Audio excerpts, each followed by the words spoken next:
In this video, I'm going to show you how to use Kanban board in Jira. Right now, we're in a list view. We want to go into Spaces. Choose the space you want to view and make sure you can see the board option. If you don't see board, click the plus icon. You'll find it there.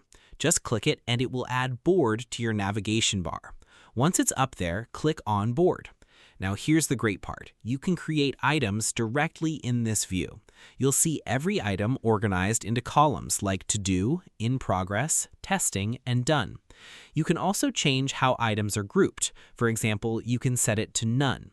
You can filter what you see and what you don't want to see. You can manage your workflows, add custom filters, and configure your board. It's fantastic. Now, click on any item to open it up. This is what really turns this into a Kanban view rather than just a basic board. You can add a description for the task, create subtasks within the task, and link other work to this specific task. On the right side, you'll find the Details section.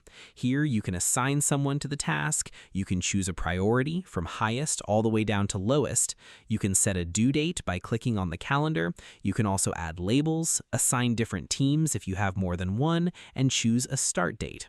You'll also see options to create a branch, create a commit, and change the reporter.